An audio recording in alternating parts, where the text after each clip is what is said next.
real trouble. Why? What's happening? Moments after takeoff, The aircraft began to shake and rattle.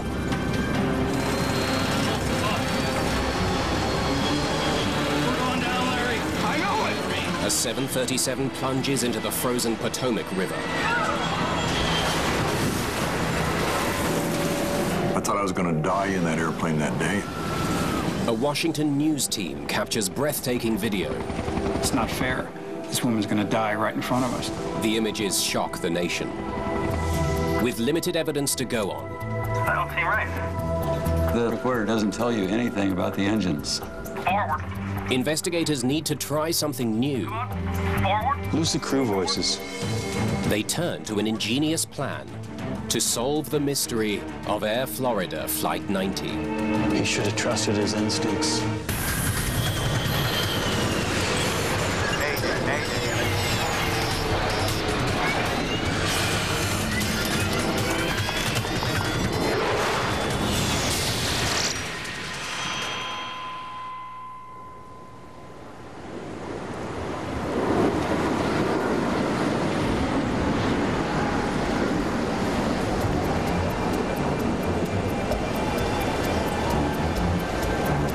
January the 13th, 1982.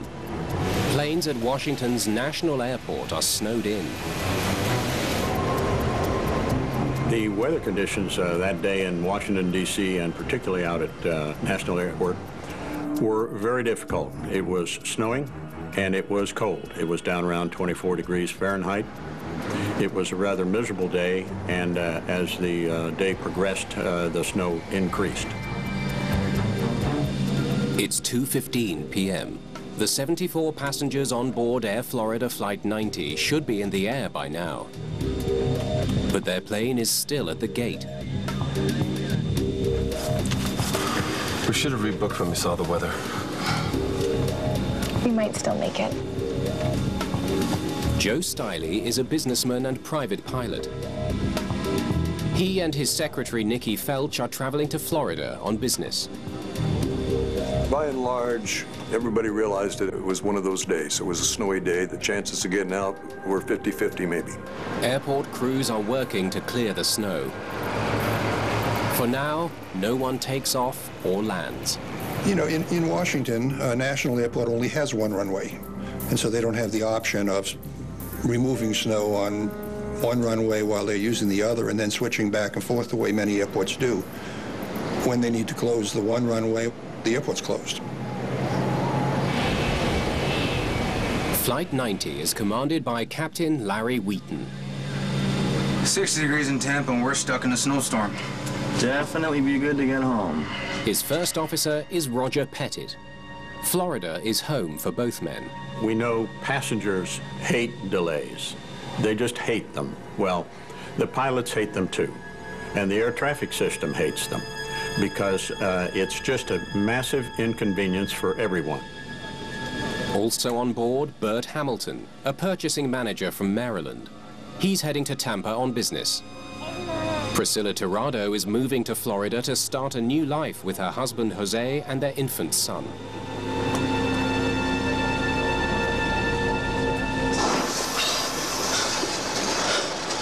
It's just de-icing fluid. I guess we need it. 2:45 p.m. The plane gets de-iced. If they can keep their wings clear of snow and ice, the pilots should be able to take off as soon as the airport reopens. After an hour and a quarter, Tower. National Airport finally reopens. Reopening now. Copy that. Okay, showtime. Controllers now face a massive logistical puzzle. Eastern 133, taxi into position and hold. Eastern 133, position and hold. There are more than 20 planes waiting to take off or land. There would have been a lot of people talking at once trying to figure out, you know, when am I going to get released? When am I going to go? Green 1625, turn left, taxi and hold. Winds are 010 at 10. That's the kind of thing that creates a lot of anxiety in the air traffic control tower. 804, we clear to land. Stand by, please, 804. You've got 40 or 50 airplanes on the ground, and they're all trying to be the first one out. Eastern 1551, keep it at reduced. That puts an extra strain on both the ground handling folks and also up in the control tower. Okay, Palm 90, you'll be falling in line behind Apple DC-9. Palm 90. Behind that apple, I guess. Captain Wheaton will take off behind a New York Air DC-9.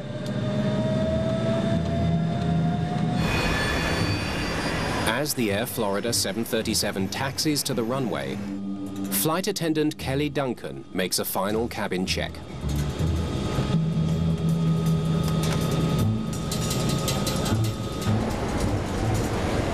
Apple 58, cleared for takeoff. Traffic's 3 south. For the runway. Apple 58, takeoff. I think we might get to go here in a minute. Ought to get to work.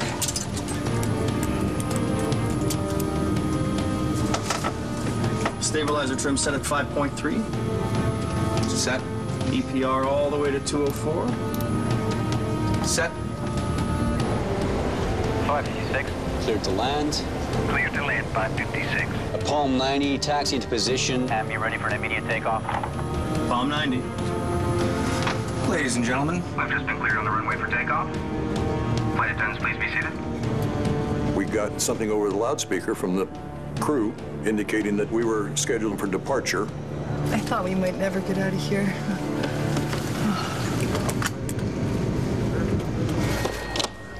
Palm 90, cleared for takeoff. Palm 90 cleared for takeoff.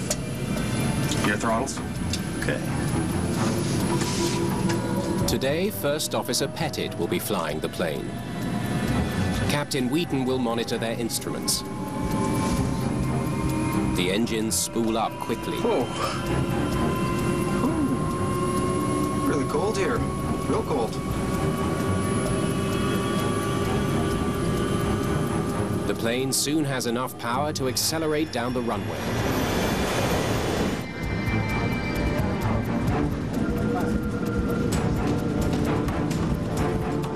They can't get airborne until they reach takeoff speed, 139 knots.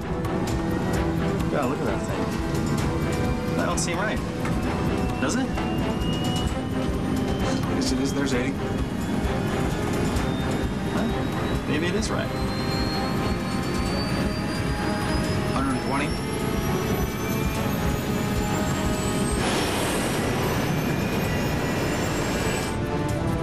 Joe Stiley is a pilot who's familiar with this airport. He can tell that something's wrong. I got real nervous about halfway down the runway.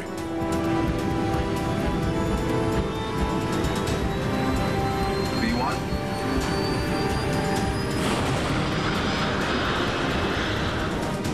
When the plane lifts off, Stiley's sense of doom gets worse. When we got airborne, almost instantly it was clear that that aircraft was not flying normally. And I turned to Nikki and I said, we're in real trouble. Why? What's happening? All of the dishes, cups, glasses that were in the galley started to rattle, shake, and make a very loud noise.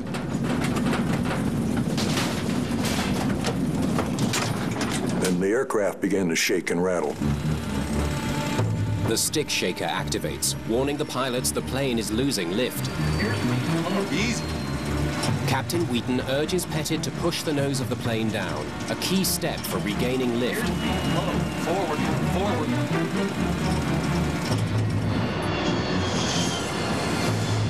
Joe Stiley prepares for the worst. Just do what I do. I put my head down, and I saw people around me staring at me, and then a couple of them took the example that I gave.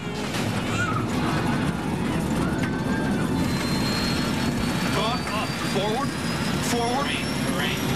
Up, barely climb.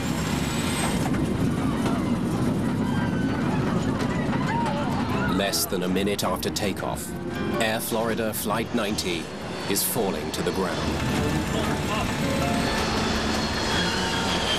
Stay down. Keep your head down. The crew increases engine power, but it's too late. Larry, we're going down, Larry. I know it. The plane hits a bridge over the Potomac River. Felt like almost like we rotated at 90 degrees, like we were in a somersault or something like that.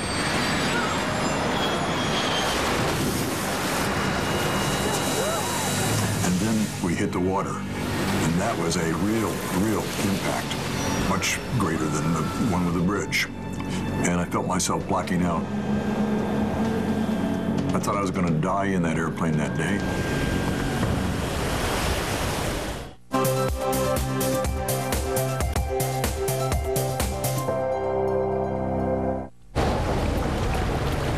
Air Florida Flight 90 is sinking beneath the ice of Washington's Potomac River.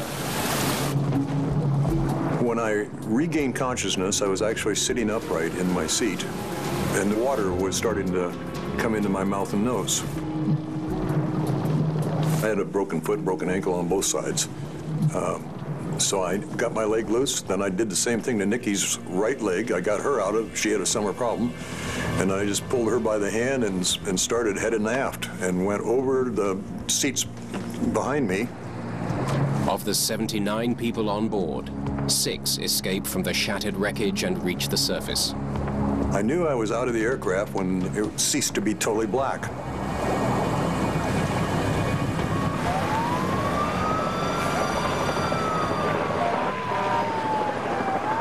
The plane has left a trail of destruction on Washington's 14th Street Bridge. 4 people were killed in their cars. 4 more were seriously injured as the 737 slid from the bridge into the river below.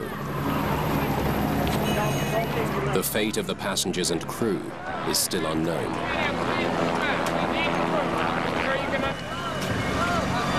Word of the disaster soon reaches news cameraman Chester Panzer. The assignment desk called on the radio and said, "We heard something about a small plane crash at National Airport." Come in, Chester. Are you there? There's been a crash at National Airport. We want you to check it out. I started speeding down the highway. By the time Panzer arrives at the crash site, rescue teams are already at work, including a helicopter from the U.S. Park Police.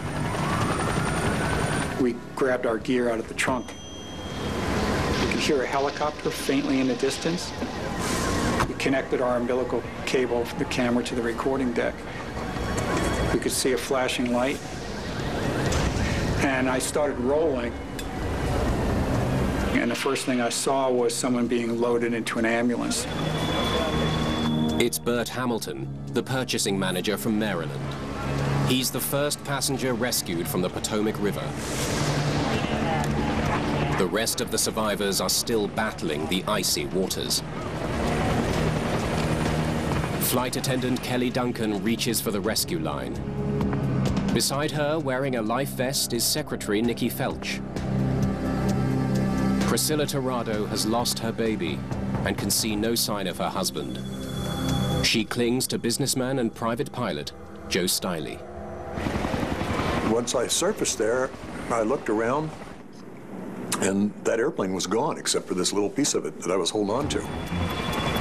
Barely visible to the camera is one last survivor, Arland Williams. He's badly tangled in the wreckage and urges the others to take the lifeline first.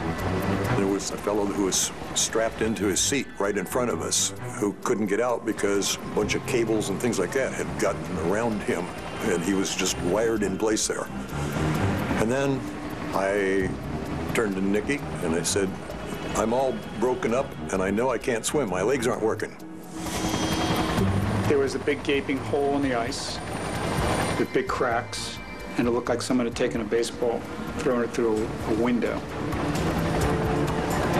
I looked up and there were probably, it seemed like 10,000 people up on that bridge and along the sides of it looking at us.